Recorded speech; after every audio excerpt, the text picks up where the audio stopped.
बिस्मिल्लाहिर्रहमानिर्रहीम।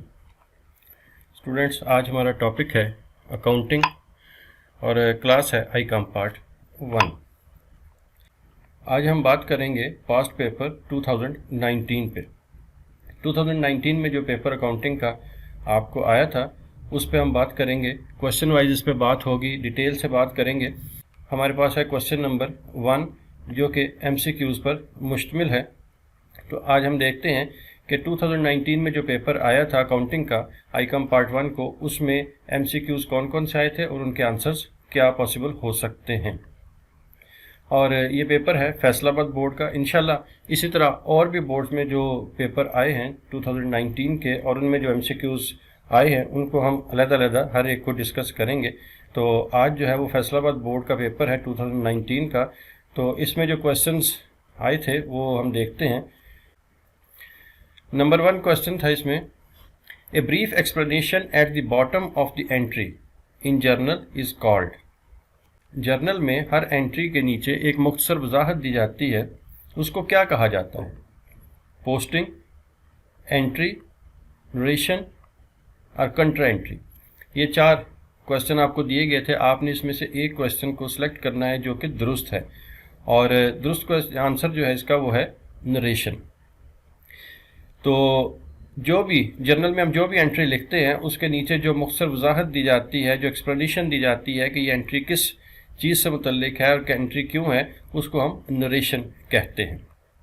दूसरा क्वेश्चन था, the main purpose of the business is. कारोबार का बुनियादी मकसद क्या है?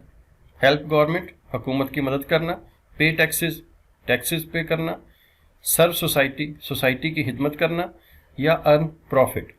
हमने डेफिनेशन में पढ़ा है कि पर्पस ऑफ बिजनेस जो है वो है अर्न प्रॉफिट, मुनाफा कमाना। कारोबार का सबसे पहला और बुनियादी मकसद ही मुनाफा कमाना है, तो इसका करेक्ट आंसर है अर्न प्रॉफिट। नंबर 3 पे आता है, nominal accounts are related to. Nominal accounts जो हैं वो किस चीज़ से ताल्लुक़ रखते हैं? कैपिटल से, एसेट से, लाइबिलिटी से या एक्सपेंसेस से। आपने देखा 3 किस्म के अकाउंट्स होते हैं, रियल अकाउंट, पर्सनल अकाउंट और नॉमिनल अकाउंट। नॉमिनल अकाउंट्स जो हैं उनमें आपने पढ़ा था कि nominal accounts are related to expenses and income. तो ये जो 4 ऑप्शन हमें दिए गए हैं इसमें एक्सपेंसेस है, तो वाज़े मतलब है कि नॉमिनल अकाउंट्स जो हैं वो ताल्लुक़ रखते हैं एक्सपेंसेस से। चौथे नंबर पे है, goods taken by the proprietor should be debited to. मालिक अपने ज़ाती इस्तेमाल के लिए जो चीज़ें कारोबार से लेता है उनमें किस चीज़ को डेबिट किया जाएगा? कैपिटल को, सैलरी को, ड्राइंग को या कैश को। तो आपको पता है कि जो चीज़ें मालिक कारोबार से ज़ाती इस्तेमाल के लिए लेता है उसको ड्राइंग कहा जाता है। तो इसलिए वाज़ेह बात है कि जो भी चीज़ डेबिट की जाएगी उसको ड्राइंग कहेंगे, तो डेबिट होगा ड्राइंग अकाउंट। इसके बाद आता है, decrease in assets is recorded as. जब एसेट्स में कोई कमी होती है तो उसको कैसे रिकॉर्ड किया जाता है? पॉजिटिव यानी मुस्बत, नेगेटिव मनफी, डेबिट या क्रेडिट। तो क्या किया जाता है जब एसेट्स जो हैं वो डिक्रीज़ होते हैं? और आपने डेफिनेशंस में और उसके रूल्स में आपने पढ़ा है कि एसेट्स डिक्रीज इनटू क्रेडिट, तो यहाँ पर भी इसका आंसर जो है वो क्रेडिट होगा। इसके बाद 6वां क्वेश्चन आता है, which type of cheque the holder can cash at bank counter. किस किस्म का चेक जो है वो बैंक से काउंटर पर हम कैश करवा सकते हैं? Bearer cheque, order cheque, cross cheque या पोस्ट डेटेड चेक। तो क्रॉस चेक तो आपको पता है कि क्रॉस चेक हमेशा अकाउंट में जमा होता है, तो इसका आंसर जो है वो बनता है बेरर चेक। इसके बाद 7वें नंबर पे, cash book is. Cash book क्या है? लेजर है, स्टेटमेंट है, सब्सिडरी जर्नल है या ऑल दीज है। कैश बुक जब आप जर्नल बनाते हैं तो उसमें भी लेजर्स में भी कैश आता है, लेकिन उसको आप कैश अकाउंट कहते हैं। तो ये आप ज़हन में रखिए कि जर्नल को मुख्तलिफ हिस्सों में तकसीम किया जाता है, जिसमें sale journal, purchase journal, sale return journal, purchase return journal और कैश बुक भी उसके अंदर बनाई जाती है। तो जब जर्नल को हम डिवाइड करते हैं मुख्तलिफ हिस्सों में तो उसको सब्सिडरी जर्नल कहा जाता है। तो उसमें चूँकि कैश बुक भी आता है इसलिए कैश बुक जो है वो सब्सिडरी जर्नल है। इसके बाद 8वें नंबर पे आता है, double entry appears on both side of. Double entry किसकी दोनों तरफ जाहिर होती है? जर्नल के, लेजर के, ट्रायल बैलेंस के या कैश बुक के। तो इसका आंसर है कैश बुक। तो डबल एंट्री जो है वो कैश बुक के दोनों साइड्स पे, जिसको आप कंट्रा एंट्री भी कहते हैं, कि जब बैंक में से कैश जो है वो निकलवाया जा रहा हो दफ्तरी इस्तेमाल के लिए, या दफ्तर से पैसे जो है वो बैंक में जमा करवा रहे हों, तो दोनों सूरतों में डबल एंट्री होती है और वो कैश बुक के दोनों साइड्स पे डेबिट और क्रेडिट साइड पे लिखी जाती है। इसके बाद 9th है sales journal is use to record. Sale journal किस चीज़ को रिकॉर्ड करने के लिए इस्तेमाल होता है? कैश सेल्स को, क्रेडिट परचेज को, क्रेडिट सेल को, या ऑल दीज। चूँकि नाम से जाहिर है कि सेल्स जर्नल है तो इसमें परचेज का तो ताल्लुक नहीं होगा, तो फिर कैश सेल हुआ और क्रेडिट सेल हुआ। तो आप ये ज़हन में रखिएगा कि जब हम जर्नल को मुख्तलिफ हिस्सों में डिवाइड करते हैं, जिसमें sale book, sale return book और purchase book, purchase return book, तो इसमें तमाम एंट्रीज जो हैं वो क्रेडिट होती हैं, कैश एंट्रीज नहीं होती। कैश एंट्रीज सिर्फ और सिर्फ कैश बुक में होती हैं। तो इसका मतलब हुआ कि ये सेल है, सेल जर्नल है, तो इसका जो रिलेशन है वो सेल से होगा। तो अब इसमें चूँकि इसका और ये भी है कि ये इसमें क्रेडिट एंट्रीज होंगी, इसलिए इसका आंसर जो है बनता है क्रेडिट सेल्स। तो सेल जर्नल जो है वो यूज़ होता है क्रेडिट सेल को रिकॉर्ड करने के लिए। 10वें नंबर पे आता है bank reconciliation statement is prepared by. Bank reconciliation statement कौन तैयार करता है? कस्टमर, बैंकर, ऑडिटर, या नन ऑफ दीज। तो ये ध्यान में रखिए कि बैंक रिकॉन्सिलेशन ज़रूरत है कस्टमर की। कस्टमर ने चेक करना होता है कि बैंक में मेरे कितने पैसे हैं, कैश अकाउंट में जो मेरे पास रिकॉर्ड है उसमें कितने रकम शो हो रही है और बैंक में कितनी है, और इसमें क्या क्या डिफरेंस आया है, इसको देखने के लिए कस्टमर जो है वो बैंक रिकॉन्सिलेशन स्टेटमेंट तैयार करता है। तो इसका आंसर है कस्टमर। 11वें नंबर पे है any dealing between two persons or things is called. जो दो अशखास के दरमियान जो लेन देन होता है उसको क्या कहते हैं? ट्रांजैक्शन, इंट्रोडक्शन, मीटिंग, या सेमिनार। तो इसका आंसर यह तो आपको पता होगा कि any dealing between two person और थिंग्स इज कॉल्ड ट्रांजैक्शन। 12वें नंबर पे है bill of exchange is written by. Bill of exchange कौन लिखता है? क्रेडिटर, डेटर, होल्डर, या नन ऑफ दीज, इनमें से कोई भी नहीं। तो बिल ऑफ एक्सचेंज लिखा तो जाता है, तो इसका मतलब या क्रेडिटर लिखेगा, या डेटर लिखेगा, या होल्डर लिखेगा। तो इसका क्या आंसर बनता है?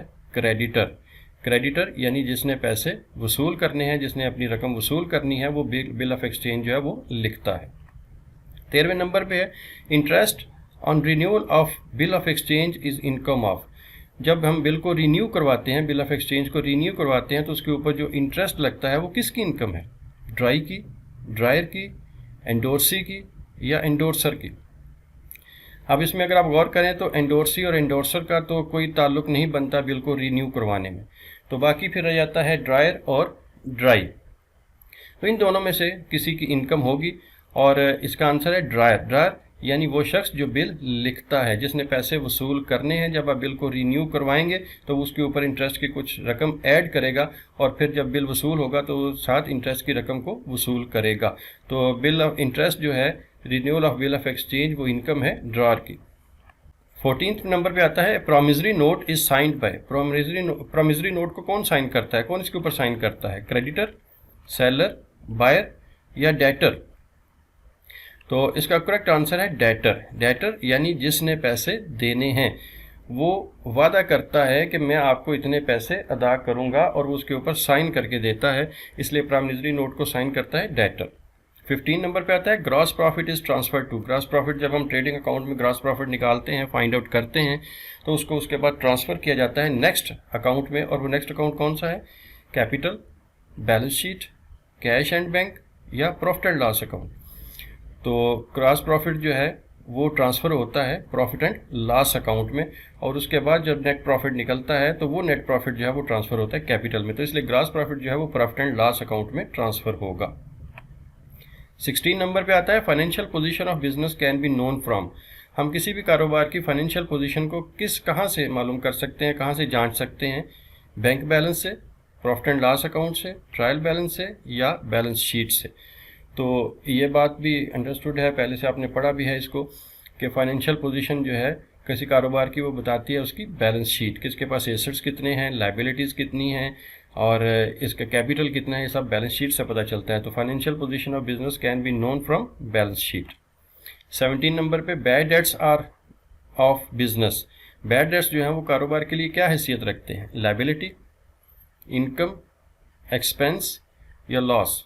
बैड डेट्स वो लोग जो कारोबार के पैसे अदा कर नहीं सकते, किसी भी वजह से वो कारोबार को पैसे अदा नहीं करते जो उनके ज़िम्मे वाजिबुल अदा होते हैं और उन्होंने कारोबार को वो रकम अदा करनी है, वो अब अदा नहीं कर सकते, तो ये इनकम तो हो नहीं सकती और लायबिलिटी भी नहीं है, क्योंकि लायबिलिटी ये रकम तो हमने वसूल करनी है, जो रकम हमने अदा करनी हो वो लायबिलिटी होती है, इसलिए लायबिलिटी भी नहीं है। तो बाकी रह जाता है एक्सपेंसेस एंड लॉस। तो एक्सपेंस वो रकम होती है जिसके बदले हमें कुछ फ़ायदा हासिल होता है। अब ये बैड डेट्स जो हैं वो हमें रकम अदा नहीं कर रहे, तो हमें तो उसका कोई फ़ायदा भी नहीं हो रहा है इसके बदले, तो यकीनी तौर पर इसका आंसर जो है वो फिर लॉस बनेगा कि बैड डेट्स जो हैं ये कारोबार के लिए लॉस है। 18 नंबर पे आता है accounting is a language of.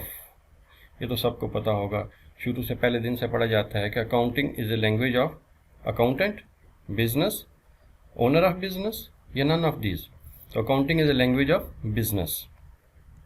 19 number पे है book keeping errors are subdivided into dash types. Book keeping errors जो है उनको तकसीम किया जाता है कितनी किस्मों में, 2, 3, 4 और 5। तो इसका करेक्ट आंसर है 4।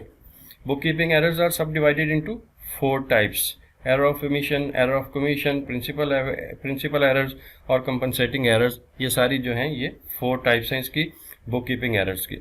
फिर आखिरी क्वेश्चन है इसका, transaction which is omitted from record is called. Transaction जो हम लिखना ही भूल जाएं रिकॉर्ड में, जो इसको रिकॉर्ड करना ही भूल जाएं, उसको क्या कहते हैं, error of omission, error of commission, error of principle या कंपनसेटिंग एरर। तो इसका आंसर है एरर ऑफ ओमिशन, भूल जाना, ओमिट से ओमिशन, यानी जो हम ट्रांजैक्शन करना भूल जाते हैं उसको कहते हैं एरर ऑफ ओमिशन। तो स्टूडेंट्स ये था फैसलाबाद बोर्ड का जो 2019 में पेपर आया था उसका पहला क्वेश्चन MCQs। इंशाल्लाह बाकी क्वेश्चन भी इस तरह 1 बाय 1 जो है वो आपके सामने सॉल्व होंगे और आप उनको देख सकते हैं, सीख सकते हैं और इंशाल्लाह उम्मीद है कि वो पेपर में आपके लिए फ़ायदेमंद साबित होंगे। इंशाल्लाह बाकी क्वेश्चन भी जो हैं वो आपके सामने इस तरह सॉल्व होंगे और मुख्तलिफ बोर्ड्स के जो मुख्तलिफ पेपर हैं उनको हम 1 बाय 1 जो है वो डिस्कस करेंगे।